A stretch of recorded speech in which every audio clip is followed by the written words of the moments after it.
Hi and welcome. I'm Steve Martirano, and this is the Behavioral Corner. You're invited to hang with us as we discuss the ways we live today, the choices we make, the things we do, and how they affect our health and well-being. So you're on the corner, the Behavioral Corner. Please hang around a while. Get you back to your important work. Behavioral Corner, there's a record date on October 17th, 2022, 3, 2, 1. Hey, everybody. Welcome again to the Behavioral Corner. It's me, Steve Martirano. I'm the king of the corner. That's what I like to sell myself. Mm-hmm. Behavioral Corner, we stand at the intersection of the idea of behavioral health, which is an enormous idea, and interesting people that cross our paths. It's a podcast about everything because that's what affects our behavioral health. So if you haven't found out about us, I'm a little disappointed, but now that you have, spread the word, the Behavioral Corner, a podcast about everything. It's made possible by our great underwriting partners, Retreat Behavioral Health. You'll hear some more about them a little bit later. We return on this episode of The Corner to a topic we visit frequently, and that's the topic of substance abuse. I needn't go into great lengths about the devastation of substance abuse. It's well documented. Many people, unfortunately, have personal experience about the dark place this disorder can take those people who are affected by it, and not just the people who are in active use, but their entire families, their loved ones. They're all dragged down into this, life-threatening disorders. But, and this is what we're here to remind people frequently, there are ways out of this darkness, and there are stories of ordinary people who found themselves in extraordinary circumstances, who not only overcame substance abuse and its devastation, but in a sense were raised up by the experience to lives that are now sober, successful, and inspirational. There's no other way to put it. And I have living proof of it in great friends of this program who have been with us before. The daughter-father team of Grace Shober. Grace needs very little introduction. She is a great friend of the program. She's a star in the making as part of a duo we call the Movie Mavens. Her and her colleague, Maggie Hunt, review movies for us. If you're missing that program, I feel sorry for you because it's great. Me too. Grace is terrific, and she brings with her father, Phil. Hi, Phil. It's good to see you again. Good to see you. Thanks for having me. I want to reintroduce Mr. Shober. When I met him, he was a successful financier. It was a president, vice president of a bank, I suppose. It was over 10 years ago that his life changed dramatically. Grace struggled with a very, very serious substance abuse issue. Heroin almost cost her life and her family. And it changed Phil's life and his wife's life as well. After having retired, he's retired now as a banker and is, remarkably enough, now an ordained minister. His church is St. Paul's United Church of Christ. And it's a path he didn't expect to follow, but he has successfully now, as I say, ordained. In the middle of all that, fighting Grace's problems, Phil and his wife, Jerry, founded Grace House, which are a series of sober living facilities in the Lancaster County. Again, if that road weren't unusual and inspiring enough, Phil and Grace are here to tell us about another path they're on. Phil is now a budding singer-songwriter, which is, no, I'm not making it up. And it all has to do with battling substance abuse. So there, I know that was long-winded, guys, but I think I hit all the right notes. Mm-hmm. All right, Phil, so let's, Grace has shared her story with us openly and frequently. We'll return to Grace in a second. But tell me about your journey briefly. I mean, you're you're sitting there, as I say, a regular guy with a regular job and a regular family, and then a monumental crisis. You seem to be a guy that when you set your mind to something, you get it done. What inspired you first to decide you'd follow this religious path? Yeah. Well, again, thanks for having me, Steve. Appreciate it. And I will correct one thing. I'm not a singer. A songwriter I've become, I guess, a little bit. I hate to, but I don't sing. I strum a little guitar. That's it. Leave the singing to the others. Leave the singing to the others. Thankfully, yeah. I mean, yeah. I don't consider I'm certainly not an overachiever. So I'm a normal guy, regular guy. By whose definition, Phil? I mean, come on. Anyway, trust me, I'm not. I overachieved, maybe taking naps. I'm a great napper. No, he's being modest. But I mean, his resume speaks for itself, Grace. You don't know. Right. Okay. We know. We get it. We get it. Listen, I'm a poor Lancaster County farm boy. You know, grew up in Ephrata, Lancaster County, and this is who I am. And you're right. I was working for a bank. Was in banking for 36 years, commercial banking, and retired from Bank of America. I guess it's been 3 years now or so, something like that.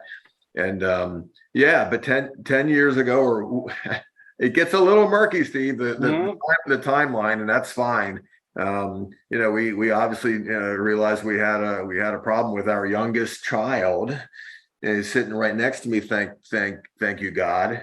She's sitting right next to me right now, and she was. I always say she was the greatest, kind of easiest child, and she really became a real problem and had a real problem, and we discovered that, of course, and went down a very, very long, difficult road to recovery. And we're just very, very thankful that she's alive and prospering and helping other people, and we just thank God for that. Every single day. She's a beautiful young woman. So we through that process, we did, my wife and I opened the first Grace House. We're sitting in it right now. The first Grace House is this house that we're in right now. And we opened it 10 and a half years ago. And now there's 3 Grace Houses. This is no longer a Grace House. We have 3 other Grace Houses, and Grace now she herself owns this house now, and with her husband and children, they live in this house, and that's all just turned out beautifully. And these are all answered prayers and miracles, Steve. You know how it is. Yeah. In a big way. Grace, it's no exaggeration to say that there is a very strong possibility that you would not be sitting here right now at one point. Oh, definitely. Yeah, I think it's like more of a miracle that I'm sitting here than, more of a surprise that I wouldn't be. It's just, it was really, really tough. And I say it all the time, but my dad is my best friend. And he's the reason, him and my mom too, but definitely the reason that, I was able to make it out of here alive. Well, there's so much about your story that we could dive into deeply. I mean, when you say he's your best friend, that's a cliche. But as I always tell people, cliches are all true. Otherwise, they wouldn't become. I love cliches. They wouldn't become cliches if they weren't true. And if the definition of a best friend is someone who saves your life, then yeah, your dad's your best friend, no doubt about it. Well, in more ways than one. I mean, we don't have a day without talking to each other, and so it's like an active best friend. It's not like that's like you did me a solid and saved my life when I see you at Christmas. Right. Yeah, these two guys are couldn't be tighter. Phil, you retire from banking and decide that you want to follow the spiritual path. How'd that come about? Well, I had been involved in, Bible study groups. We had started a men's Bible study group at the bank 15 years ago, and continued on just until recently. But really what happened was, Steve, about 4 years or so into the Grace House experience, we really felt like there was somewhat missing a spiritual dimension to our program with the Grace House. And I was really trying to work with the church that we were attending at that time, was a big church, I was hoping maybe they would help us a little bit more with that, and it didn't quite click. It was nobody's fault, but this didn't quite come together. So and I remember talking to Grace about it at the time. So 6 years ago, a little more than that, we decided we're just going to do it ourselves. And what we decided to do was to have a small church service once a month at the Grace house. And then it was in the living room of this house, again, that we're sitting in right now. And so the first Sunday of every month, and it started in July of 2016, we started a small half-hour church service. And I was creatively, Steve, going to call it the Grace House Sunday School. Not so great. And Grace said, the ladies would like to call it Grace House Blessings. And I said, well, that wins, because that's a lot better than, So that's what we called it. And we still call it that to this day. And we've never missed our first Sunday in the 6.5 years since we started it. So, and I kind of, facilitated that. I was sort of the pastor, pastor of the Grace House Blessings. And it just was great. It was so great. It was so cool the way it worked. And it was a real neat little format. It was inspired. I mean, by the Spirit, not by me, but it worked so well. And then about 2 years into it, we started holding it because we didn't have room here in the living room to bring in friends and neighbors and whatever. Mm-hmm.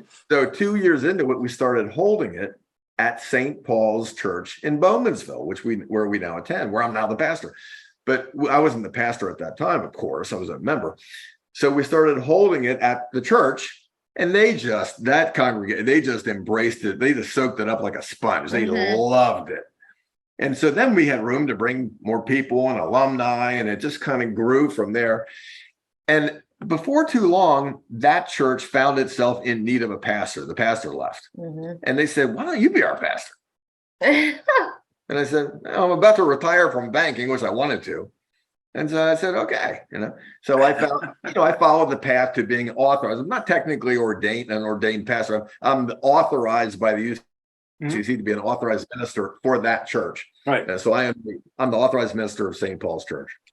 Well, I know Grace has a lot to be thankful for in her life, but I remember her telling me, and beaming as she did, that she couldn't be happier to be a pastor's daughter. Yeah. Which I thought was remarkable. It's an incredible story. It really is an incredible story. You had Grace, had you not had a substance abuse problem, you would have had, a different life, obviously. It's hard to imagine, though, that even, I know this sounds odd to talk about good coming out of something like a heroin addiction, but it's hard to imagine, had you not had that problem, that you and your family, your mom, your father, now you and your colleagues would have been in a more advantageous position, a more helpful position, and a richer life as a result of that beginning in that darkness. Everything happens for a reason. And so I really do believe that. And I feel blessed for the struggle, just because I can't, I think about that too. And I actually said this to him before. I was like, if somebody said to me, if I give you $1 billion to be 18 again, would you do it? I was like, nope, I wouldn't do it, because then I actually would be afraid that I would change certain things. And if I changed certain things, my life would be not what it is right now. Yeah. I love my life right now. I love my children. I love, my daughter wouldn't be here. I wouldn't be married to the person I'm married to. Just the job I have, none of it would have been here. And so I wouldn't change anything. Yeah. When people talk about regrets and doing things differently, I often think of that as well. I think, well, yeah, maybe, but would I change anything? And then just like you, I look at my grandchildren, I look at what I've done and my relationships, and I go, yeah, you mess with one little thing. Yeah, and then that's it. Everything changes. So that's the hand you guys were dealt. And it's so important to remind people who are really, being sucked in to the devastation of substance abuse, that with, honest, hard work, dedication, luck, you wind up, saved physically, spiritually, in every way. And in your case, the two of you, helping lots of other people through Grace House. It's a remarkable story. I tell Grace, I've told your story many times to many people who shake their heads and go, no, you can't help them. You can't help them. I go, well, you can help some of them. Yeah. Some of them are Some of them have unbelievable stories. I won't bore you with. But anyway, so now let's get to what we're really here about, which is Phil, somewhere along the line, picked back up a guitar that you used to fiddle around with when you were a kid, and heard a melody from your childhood that you thought you'd try to play on the guitar and maybe make that into a song. And lo and behold, I may have mischaracterized you as a singer-songwriter, but you certainly are not only a songwriter, but you have now been involved in another effort that involves music. Tell us about Musicians in Recovery, right? Yeah, that's right. Tell us about that. Well, and incidentally, it's a guitar I had to buy back from a pawn shop at one point, Steve. I won't tell you. All guitars, I can tell you, I'm old, so I used to use a typewriter. All guitars and typewriters wind up at some point in pawn shops. It wound up there because of me. Yeah. That's right. It was missing from my house one day, Steve. Yeah. She took your. I had to go find it, so that's okay. That's okay. I was able to buy it back. I like that a lot. Anyway, so it's not like you just decided you'd teach yourself guitar. You had a little background. Just a little bit, yeah. I'm not a great guitar, but I'm intermediate at best guitar player. So, but what was happening, Steve, with the Grace House Blessings church service, we started out playing with some recorded songs, contemporary, Lauren Daigle, whatever types of good stuff. We would play a recorded song, but then it really started when one of our Grace House ladies, Grace, said to me, "But we've got a Grace House lady who can really sing." I'm like, okay, well, let her sing. So, and her name was Bree O'Connell. And this was in, her first time singing was in March of 2019. And it changed everything. It really did. It really changed everything because she was such an unusually good singer that then we really started to feature her. And then we would we brought in some guitars. I played a little guitar with her. She would sing. And then our church piano player got involved with, and it all kind of came together. Like the Partridge Family used to say, it all came together when Mom sang along. It really just started to really click. And we were, of course, singing contemporary. We sang contemporary songs. We sang, old hymns. Everything sounded good. And then I had been dabbling with thinking of a couple of songs myself. And the first one was called Sweet King. And I didn't know, and I had it written out, but I didn't know how to convey it. And Bree said to me, "Well, just sing it to me, And so I had to kind of sing it to try to convey it to her. And she just got it. She just picked it up. And she was so into it. So between Bree and then our piano player, Anna, at the church, Anna is a piano player. They were so into it, so happy about creating something. And because COVID, it was on us now. And we just wanted to create. And so we did our first original song, and we performed it, and I think it was in the beginning of, actually it was in July of 2020. We actually performed this song for the first time in church, and then after that they started to flow. There was another one and then another one, and before too long I started to think, we got to record some of these, we got to make them exist. So the goal became to do a recording. I had to find a recording studio and stuff. And it took some time. It took quite a while, actually, to get a list of, and we ended up having 10 songs. We have some more, but we picked 10 of our own original songs. We found the perfect recording studio in Lancaster. This guy's just great. And the schedules with these, I tell you, with these people, these young people, Steve, they've got tough schedules. I mean, they're working like crazy. And so Bree, and then Aaron Rucker got involved with his guitar, and he's also in recovery. And he's a great singer. And then Dana Cullen, she got involved with her French horn and stuff. And she's unbelievable with the French horn. And then we got our son, her brother, my son, involved with the drums. And it just all came together. But the scheduling was brutal to get everybody together in the recording studio. So we pretty much got everybody together on June 1st of this year, and we had to get it all done quickly.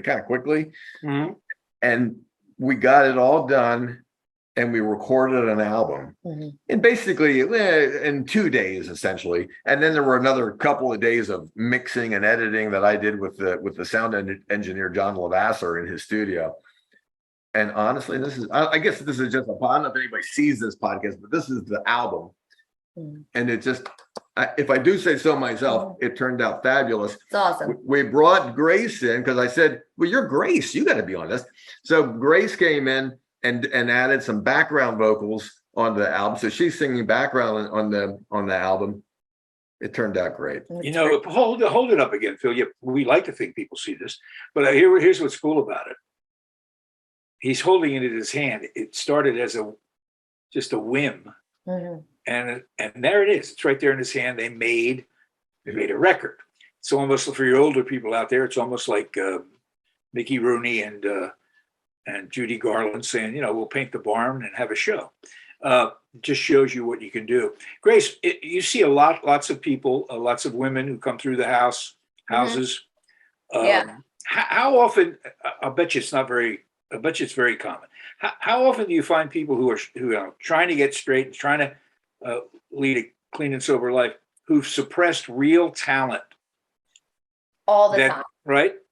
All the time. I mean, in every kind of aspect of, like, you know, whether it's art, whether it's singing, you know, writing, all that, it's very often. Now, Bree, like my dad said, like, Bree was like, I mean, she's just got an unbelievable voice, you know, like she was, you know, meant to sing type thing. But we, you know, we've involved other people. We had a girl named Frankie, and she would sing, and people love to do it, you know?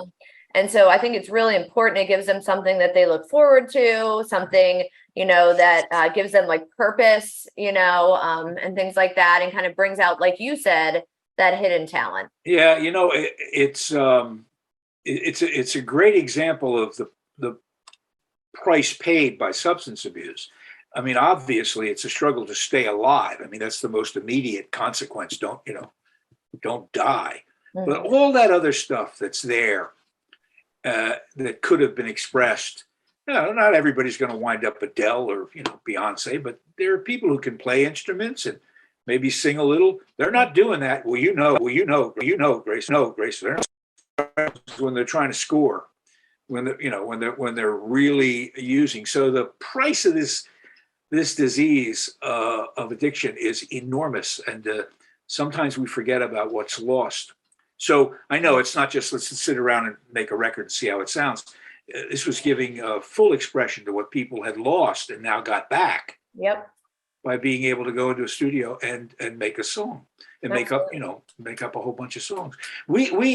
So where can people, first of all, where can they buy it, and where can they hear some of the songs? Well, the album is called Grace House Blessings, Turn the Page. So the artist is Grace House Blessings, and the name of the album is Turn the Page. And it's on every platform you can think of, you know, whether it's Spotify or Pandora, it's on Apple Music, it's everywhere. It's on all those platforms. You can also just Google it and find each of all the songs on YouTube. I think they're all there. You can, if you really, it's funny how, Steve, I don't know, a lot of people don't have CD players anymore. I do. No, I know. Yeah. I like having a CD player and a CD in my hand, but and you can get the physical CD through a website called CD Baby, and you can buy it. They'll mail you the CD. So yeah, that's how you can find it. You can get it just about anywhere. We'd love for people. It was funny because our first goal was to just have these songs exist and just have them memorialized. And now, because I don't want to sound prideful about it or anything, but because they turned out it all turned out better than we expected. We really would like people to hear it. Yeah, of course. Oh no, absolutely. Absolutely. But or the other way that somebody could get it is if they come to St. Paul's UCC in Bowmansville, we'll give them a free one. Oh, you'll absolutely get a free one. Yeah, show up. First 50 people. It's first 50 people at the service this Sunday get a CD. It's a great idea. I love that idea. How often have you guys performed this stuff in front of an audience? Couple times. Yeah, all of the songs have been performed in church, but only in church at our church. I mean, there's people from here every week. You know, somebody from that's on this album is in church every week, and we're performing. Now, we don't always perform these songs, but these songs get performed and have been performed in church. Our guests are Philip Shober. He is, as I said, retired banker, now a pastor at St. Paul's United Church of Christ. His daughter, Grace, who runs the Grace House for the family now. Let's take a moment here before we head off into the sunset and talk about the challenges of writing this kind of music, which has a strong, I won't say religious, but spiritual ethic behind it, but not scaring people away. Unfortunately, it happens with too much God. Were you mindful of that problem, Phil? You know, my style, I didn't have to be mindful, I don't think, because my style is so kind of laid back about theology. You know, I just think that you can't, I'm not heavy-handed about theology. I just think that it's about love. It's just about love. And if you lead with love, you're going to be okay. And so I think that the songs just kind of exude that kind of naturally. And I don't know, it's hard to say. Each of the songs came from sort of different places.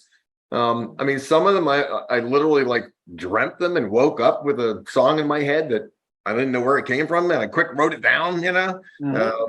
And others were more deliberate. Like there was one time we did a sermon about the character Tabitha from the book of Acts, and I really wanted to very deliberately write a song about her, so we did that. But that was kind of unusual. But the processes were different. I just don't have a heavy-handed approach with it.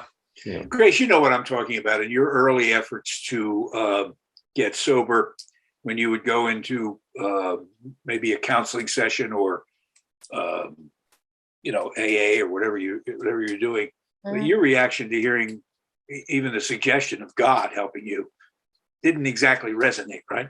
Yeah, I mean, it sometimes you're like, because you're angry at the time and confused, all those types of things. But what I like to say to people in recovery now, because look, we don't need to listen to ourselves when we're like in early recovery. We need to listen to people who know what they're doing and know how to stay sober and get out of that darkness.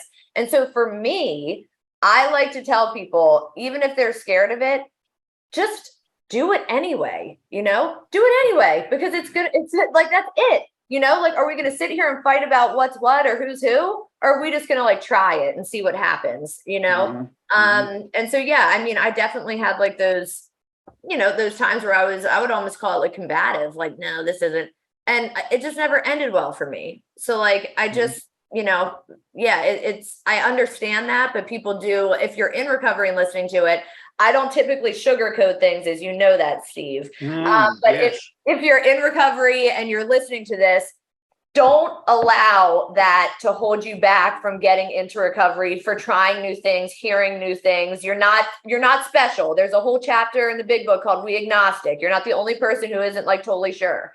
So read that chapter and get moving forward. Guys, thanks so much. I could talk about your work and your journey a lot longer. I'm always it always lifts me up just to hear it. Just and believe me, I don't, knock wood, any personal experience in what you guys have been through, but it is just again, as I said, inspiring to see how far you can rise up out of this stuff. It's called Turn the Page, Grace House Blessings. I want you to do something for me, guys. We're going to have a link. And by the way, it's Spotify and everywhere. You can find this for yourself. But when you do and listen to it, a couple of things. One, it's good. I've heard some of this stuff. It's good stuff. These are people that just said, let's try this. So it's good stuff on that basis. But as you listen to it, keep in mind, lots of these folks were in very, very bad shape. Very bad shape. And they've done this.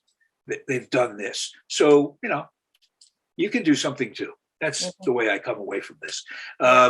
Phil Shober, Grace Shober, thank you so much. And good luck with the songs. And we'll have you back when the Grammys are announced. Sounds good. Thank you, Steve. Thanks, Steve. Okay, take care. You all as well. Don't forget, subscription button. Come on, you just touch the screen and hit subscribe. Just Behavioral Corner. We would appreciate you, and then you can hear the Mavens and everything else. Thanks so much for your time. Retreat Behavioral Health has proudly been serving the community for over 10 years. Here at Retreat, we believe in the power of connection and quality care. We offer comprehensive, holistic, and compassionate treatment from industry-leading experts.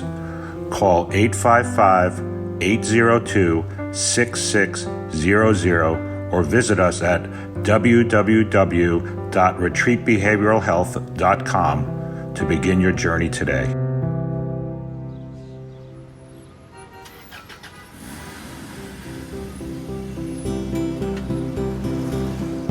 That's it for now. And make us a habit, hanging out at the Behavioral Corner.